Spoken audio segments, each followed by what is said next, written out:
This is One on One.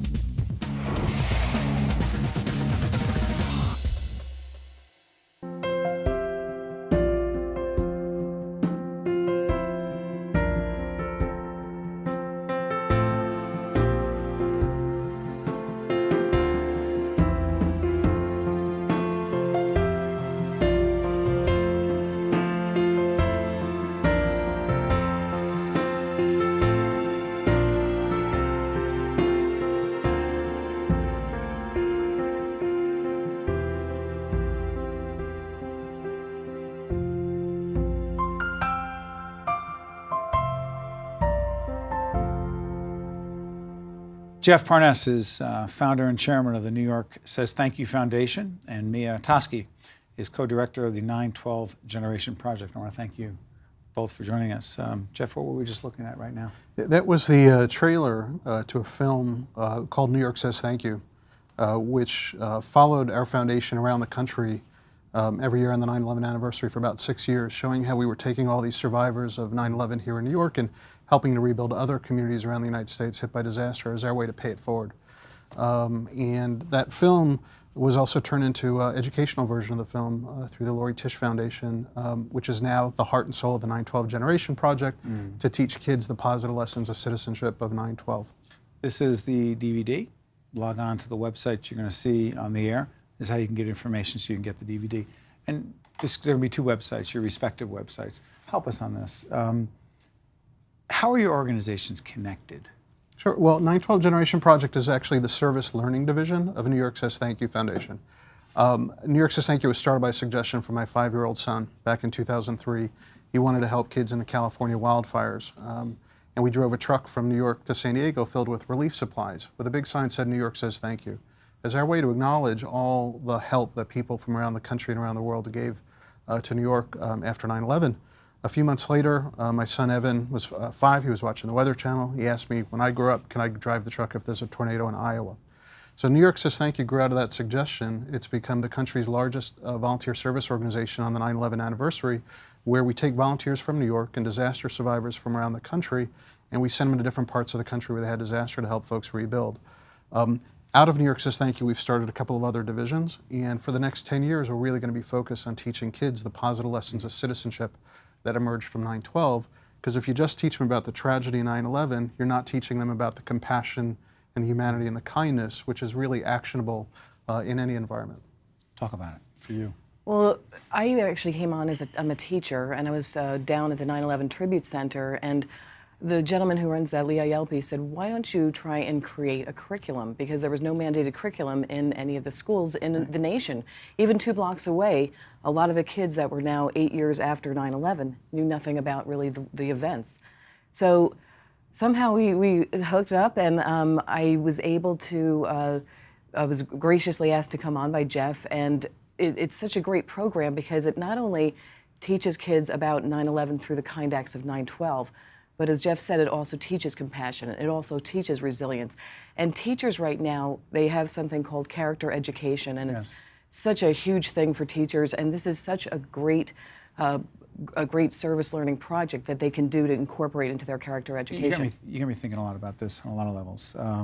We actually had the head of the 9/11 Memorial in recently who gave me this, right? Okay. That's why it's a great organization, and they were talking about the educational piece of it, but we have an 8-year-old son.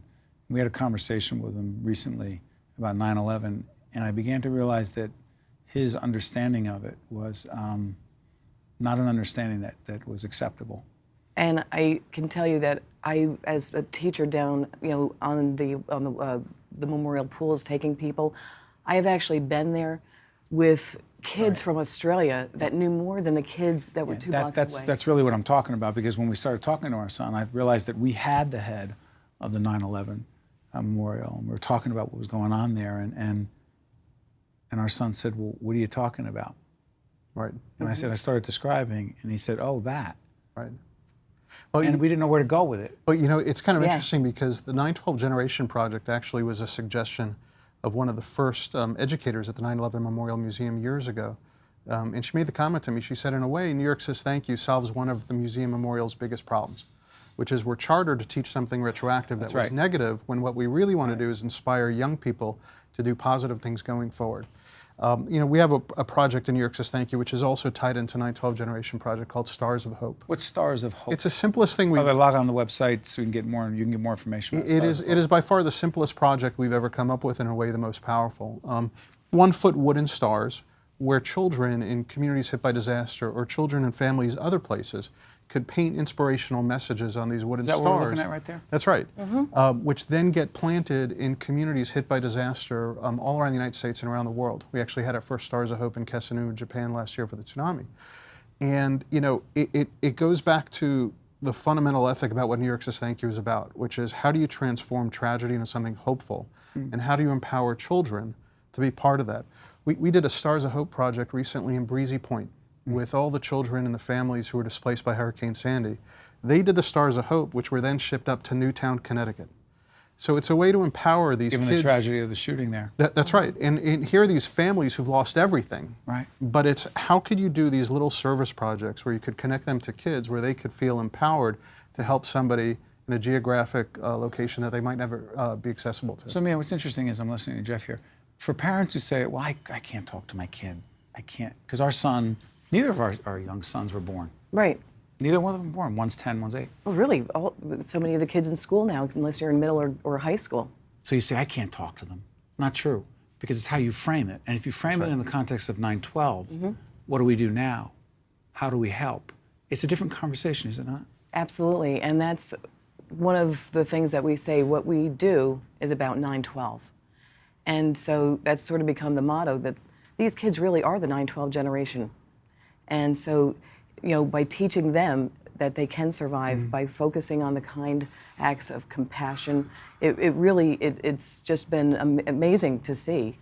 I was going to add, over the years that we developed the 912 Generation Project, we had feedback from teachers and educators all around the country who were saying, for 10 years, we've struggled with how do we even broach the subject with kids? How do we not re-traumatize them with the images?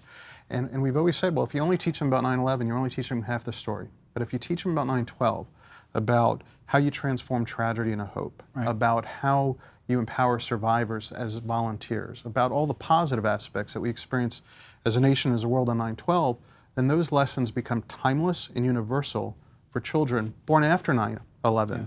Forever, and it makes it applicable for them, so when they see the next tragedy in a Newtown, Connecticut, they know there's something simple for them to do. Real quick, before I get out of here, a fireman, policeman, talk about them. Sure. Our core volunteer group are made up of New York City firefighters and other first responders, ground zero construction workers. We empower them with the opportunity to do barn raisings all around the United States on the 9/11 anniversary. And then they're followed by disaster survivors who we've helped, who in turn pay it forward. With Hurricane Sandy, we actually had to turn the tides. Instead of traveling to other places around the United States, we made a commitment to rebuild 200 homes for underinsured New York City first responders, because they're the ones who take care of us. So for every first responder we get back in their home with their family, they could then concentrate on being the best EMT or firefighter or police officer and serve the greater community. Your son's how old now? My sons are 14 and 11, and they've been. Son who was 5 then, is that Yeah, right? he's now 14, and Josh, the younger one, who we can't also forget, he's the chairman of the Children's Building Committee. So there's a lot of stuff for kids to do. Jeff and me, I want to thank you for joining us, and we wish you nothing but the best. Well, thanks for having us. Thank you An so open much. invitation to continue to talk about your work, and hope folks log on the website site to find out more, but also to do more. Thank you very much. And bring your child on our next build. Yes, Absolutely. Thank you. absolutely. Okay, great job. Stay right there. I'm Steve Adubato. We're at the Tisch WNET studios, and there's important work going on. Stay with us. We'll be right back. Thank you very much. Awesome. One-on-One with Steve Adubato has been a production of the Caucus Educational Corporation, celebrating 25 years of broadcast excellence in partnership with St. Joseph's Healthcare System. Funding has been provided by Hackensack University Health Network, Sun National Bank, New Jersey Natural Gas, United Water, County College of Morris, the Merck Company Foundation, and by Fedway Associates, Inc. Transportation provided by Airbrook Limousine, serving the metropolitan New York, New Jersey area.